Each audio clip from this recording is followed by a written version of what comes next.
Hey everybody, and we're back here on Inside the Ropes, and I'm joined by somebody who was behind the scenes in WWE, a former creative team member. It's always very exciting to get to talk to people behind the scenes. One of the rare female writers in WWE is Andrea Listenberger. Andrea, how you doing? Thanks for taking the time. Hey, yeah, Kenny, I'm happy to be there here. You're in West Hollywood. I'm in Glasgow. I think you've got the better deal, but there you go. But yes, I mean, it's really good to talk to you. Obviously, we saw that last month now, there was all the WWE releases that came out, and your name came up, and it kind of caused some conversation online because people had attached you to the Otis and Mandy storyline and all that kind of stuff. So we'll get into everything. But the first thing I want to ask you, and I try and ask this to anybody that has worked in the creative team or whatever, what was your experience of WWE and wrestling before this job came up? Yeah.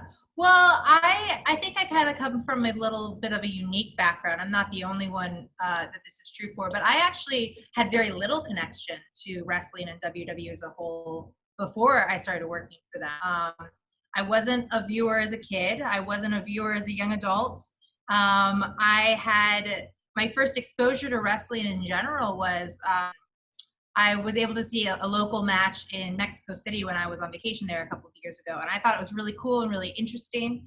And what attracted me to apply to the job was just the idea of that kind of different form of storytelling. I certainly didn't think that they were necessarily looking for someone with a lack of wrestling exposure, but it turned out I was wrong. So I kind of got a little bit of a crash course in that respect when I started working for WWE. And had you kind of done loads of writing before? Had you done that coming out of college and stuff? What was your background before this? Yeah, so I worked on a lot of reality TV shows. That was the bulk of my background. They call it story producing, writing for reality TV is what it's called. So I had story produced for a number of reality TV shows. And primarily in my background, I'm more of a comedy writer than anything else. I've written in multiple genres because, the scrappy nature of the work. But I come from a pretty strong comedy background in comedy and had written for some web series, had certainly brought some of that writing experience to some of the reality shows that I was producing. But nevertheless, to have scripts that were written out in advance. And that was kind of my exposure before coming to WWE. I think one of the things that they had talked about in my whole sort of interview process was that they weren't necessarily, upset that I didn't have that sort of wrestling experience because they, thought that my different experiences and perspectives could bring something fresh to the team, which was kind of my goal as well. And I think definitely having that reality experience as well. There's a lot of parallels between those sorts of skill sets. Yeah, and you mentioned that you saw wrestling when you were in Mexico City. What was it about seeing matches that intrigued you? Yeah, I think the athleticism obviously was very impressive, but what got me more than anything was just the crowd reaction and being a part of that crowd and being so taken in by how certain moves in the ring, because I don't speak Spanish. So it was really just all the physicality and all of the larger performative nature of the event. They weren't cutting promo, but I was like, haha, that's a clever joke there. I was just really taken in by the atmosphere and the vibe. And it was something that I thought, would be cool to be a part of, to create those moments, to create that sort of moment that could evoke such a strong crowd reaction. And honestly, I just had a really good time. I could put flowery words to it, and I'm sure there's a lot of analysis of the psychology of being at a wrestling match and the crowd, but it was just a good time. And I like to have a good time, so. Wrestling shows are a good time. They're fun to go to. Yeah. And so talk to me about the job process. What is the process? You apply, who gets back to you? What are the chains of kind of getting the job? How does that all happen? Sure. Well, I don't know if it's the same for everyone, but I was really surprised. I applied to an ad on LinkedIn, which was bizarre because as as, you know, a writer, story producer type, I've never gotten a job off of any of those like corporate websites. But I think I had like signed up for alerts or something that, you know, got sent to my inbox. And I saw that WWE was looking for a creative writer. And I thought it sounded cool. I also thought that I would never back them. Again, because of the nature of those corporate sort of job websites.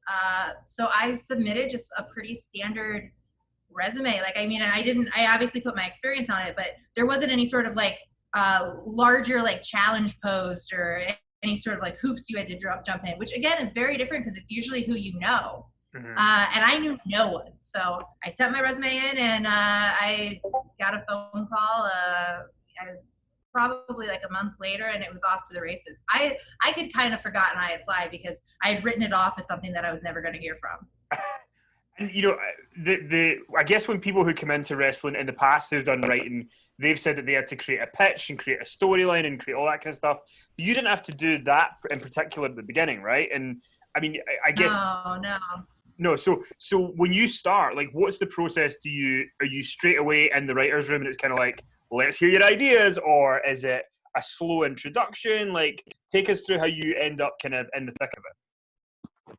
Yeah, I mean, it was a little bit of column A and a little bit of column B. And I obviously didn't have to submit like any sort of like, here's the very specific storyline I would write when I was applying. But like, there was more to it than just sending the resume. You know, once we started talking and everything.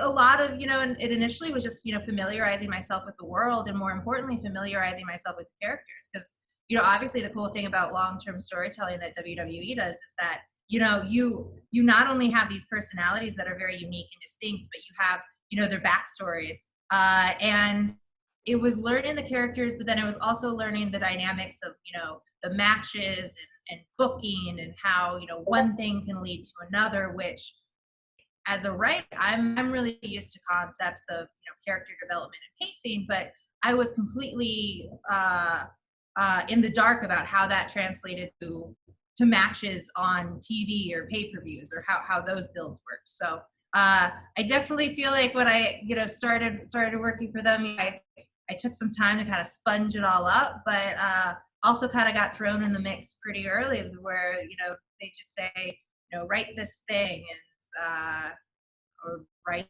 the thing and there you go. And so, I mean, when you got there, was there any particular writers or people kind of who took you under their wing a little bit or who were kind of like, you know, showing you the ropes? Yeah. No, I feel like definitely the entire team was very supportive. They knew that I had a lot of questions. They were very receptive to me asking all those questions. You know, the head writer was great. The other writers great. Like, I was not expecting it to be, you know, kind of so open and welcoming when I got in, but I definitely felt like, you know, everyone on the team wants everyone else to succeed, because if everyone succeeds and the team succeeds and then the product is cool, which is a great attribute of any team. So, you know, I definitely felt very welcomed. I think everyone was kind of helping me out as I got going, answering some of the more technical wrestling questions. And what was your like first story that you were involved in, or the first, you know, kind of talent that you worked with? Like, what was the first thing that you were, you know, off to the races? Yeah, no, I actually the very first thing I wrote was actually a Mandy and Otis beat, and you know, it was before we had talked about like, you know, what the larger thing could be, but because at that point, you know, at that point I hadn't come in and been like, here's exactly what I want to do, which for the record, like usually never happens for anyone.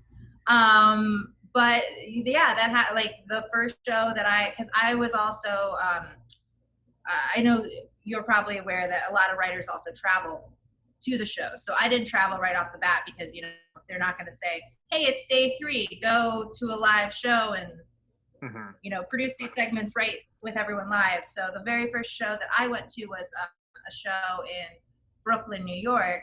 And that's what I worked on. I worked with with Mandy and Otis for that one. And like I said, I didn't turn it into a larger thing, but and did you when you're starting to work on the Mandy and Otis stuff, did you kind of see in your mind there's more here, that this could be a bigger story? Did you kind of get that when you were seeing what you'd written play out?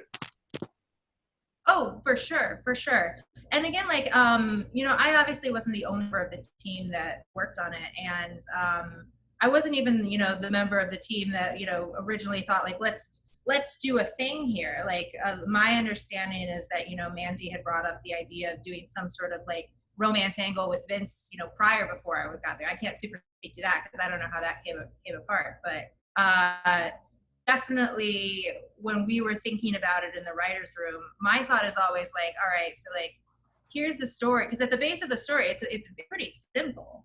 Like, it's a love story between two people. But then for me, the challenge was, how do you make that seem real and believable? But then also like, how to layer on other elements of story with that. Like, how do you make it more? Because again, like I was saying before, a lot of my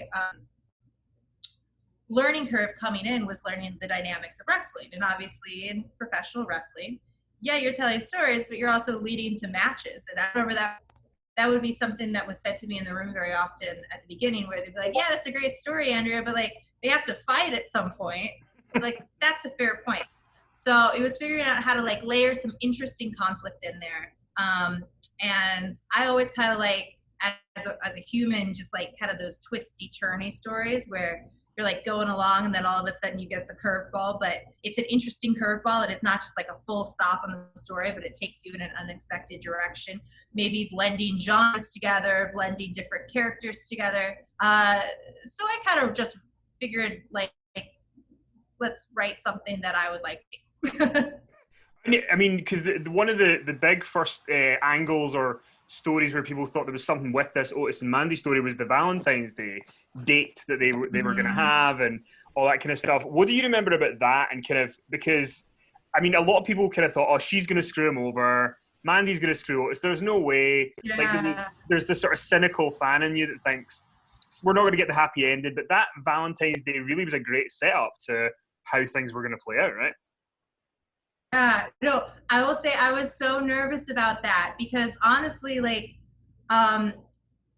my thought heading into that episode when we were shooting it was like, oh my God, the internet is gonna hate me. Like, not me specifically, because like no one, like, still like no one really knows who I am. You know, I'm doing this cast with you, but like what? I have like, no one knows who Andrea Listenberger is.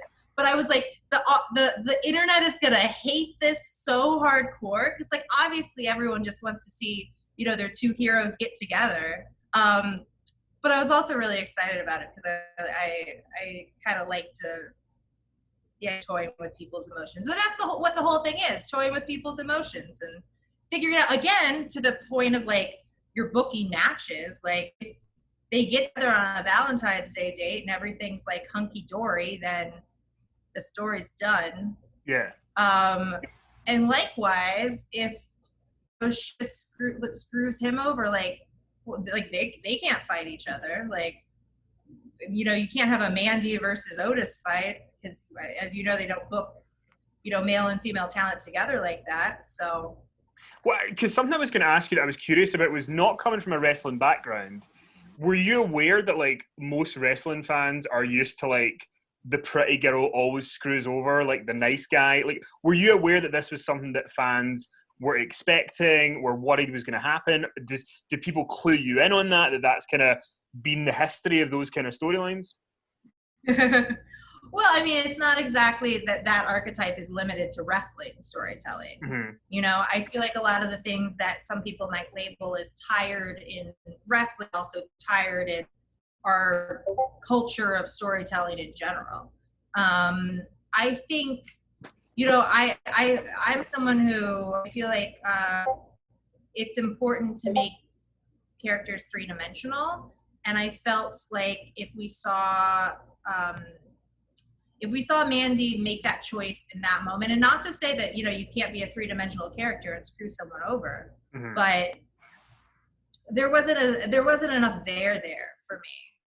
also like knowing kind of what we had planned moving forward, I was like, there's more there than just like a win and done.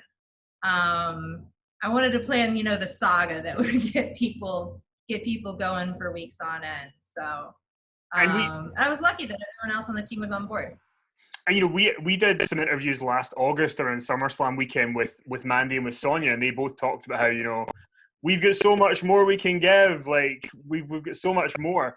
Did you get the sense from Sonya that she was kind of like, I am in for this whole thing. Like, let's do it. I will do anything for this story, because it just feels like she's been waiting for this. Yeah, no, I have to say, like, across the board, everyone I worked with when I was there, in terms of the wrestlers, were fantastic to work with. Obviously, I worked a lot with Mandy and Sonya specifically just because of the volume of things that they had to do, as well as Otis. But like Tucker was also really great to work with. Dolph was also really great to work with. I think they kind of all responded to just the fact that the storyline, I'm told, was a little different. Again, like, I didn't super know going in that it was a very different storyline, because I just thought it was interesting, and I'm like, the only thing I can do is kind of tell and write what I'm interested in. But like, I feel like not only were Mandy and Sonya like super on board, but like they were pretty instrumental in the whole thing. Because, my belief is that, obviously everyone's playing a character to a certain extent, but to make things work, and I'm not just talking wrestling, in TV and film, like a lot of times you pick up on sort of like the innate characteristics that a performer has. Not that Sonya's like evil or anything, but that she's someone who is capable of like harnessing that sort of energy and portraying a very evil character. You know what I mean? Mm-hmm. So I think in talking with them, and more importantly, just kind of getting to know them, like what they were interested in doing, like what sort of roles they were interested in portraying within their character, that was really important. It also like taught me how to write their voices much more effectively. Because as you know, like everyone across the board in WWE speaks in a little different way. It largely comes down to, a little bit their character, but kind of how they are as humans. So I feel like if I hadn't been on the road team, because some writers do just stay at home, it would have been much harder to kind of harness those voices and that energy that the performers bring to their characters.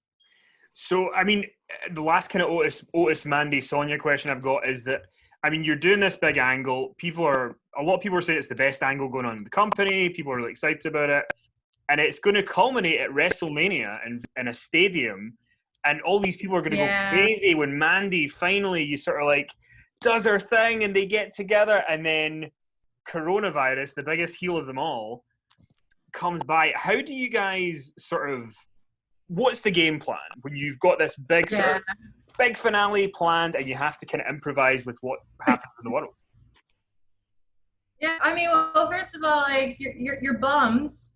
You go through like the state of just being bummed, because I was gonna say, like, obviously I'm not even on the stage and I was upset about it, because like, just like you said, like you want that rush, you want that crowd explosion, but at the end of the day, like, you do what you can. And I think that I would be lying if I said I didn't wish that it still had happened. Obviously, WrestleMania, like, anyone who was like, no, the empty stadium, the empty performance center match is better than a crowd full of people losing their shit is just lying to you. But at the same time, the fact that I think everyone did the best that they could with the circumstances. I think the moment still played phenomenally.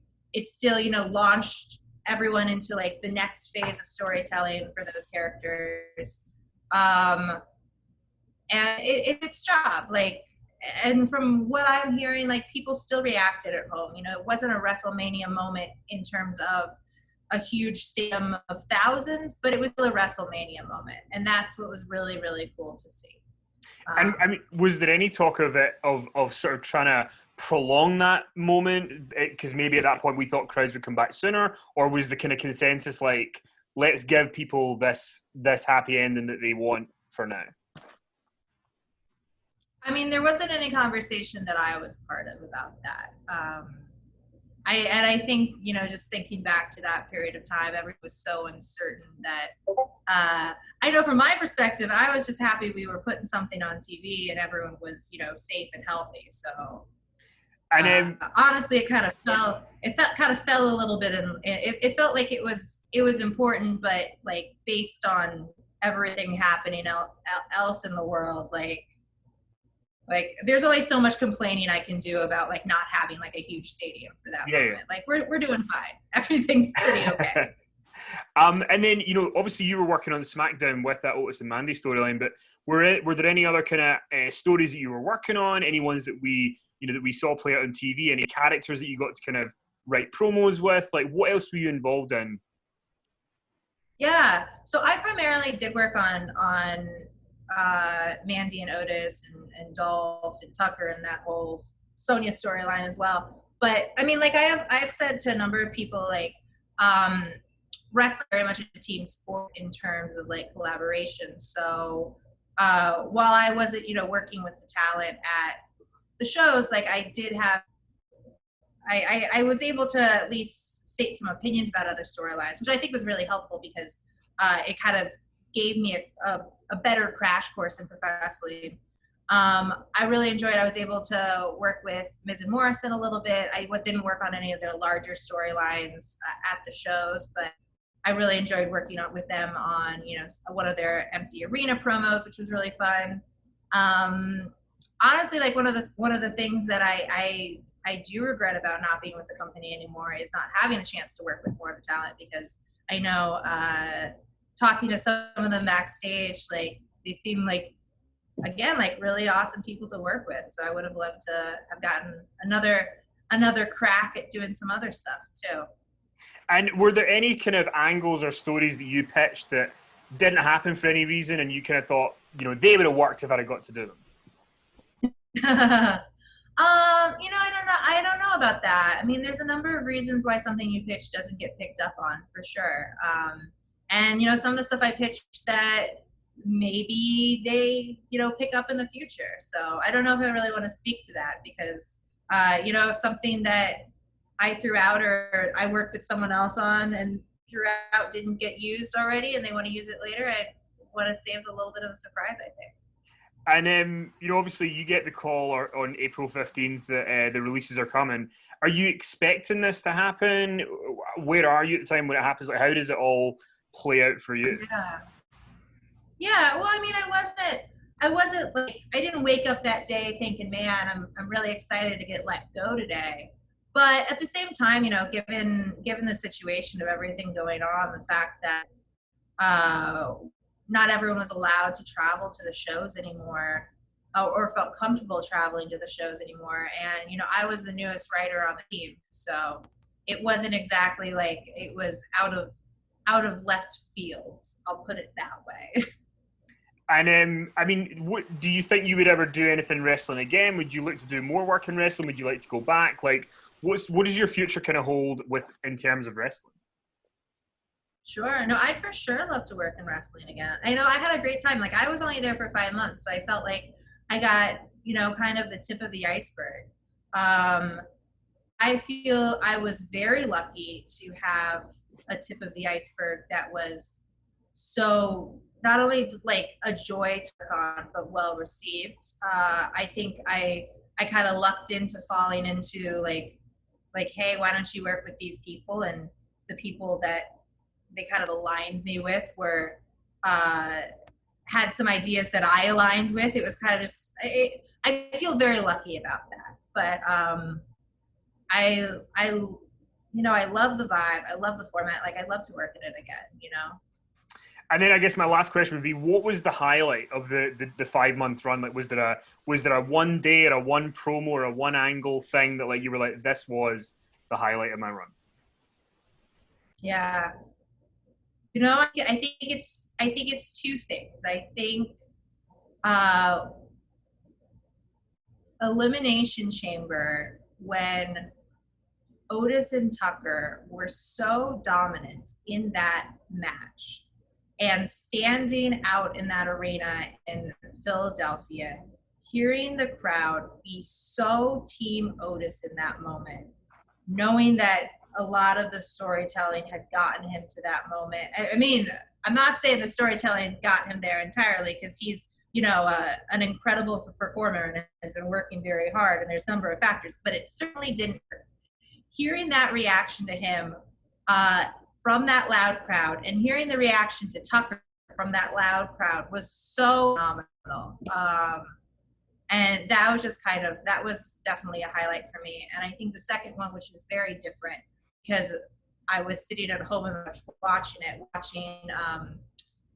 watching the Sonya Deville promo when she finally confronted Mandy, because again, like, what an incredible performer. Like, what a promo. Like, you can't deny that she's got chops, and it just makes you happy to see that in a little way, anything that you're able to contribute to can, help the next wave, or not only be successful in its own right, but launch the next phase of storytelling. I think that's really cool. Yeah, it is for sure. Well, Andrea, thank you very much for coming on and talking to us. Yeah.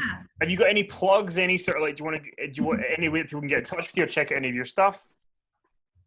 Yeah. Well, you can obviously follow me on Twitter. If you do a quick Google, my Twitter name's Andrea_NL, and I got a couple things coming up, so I'm sure I'll be posting about them on there. Well, Andrea, thank you so much. Thanks for all that you contributed in your run. It's been really cool to talk to you.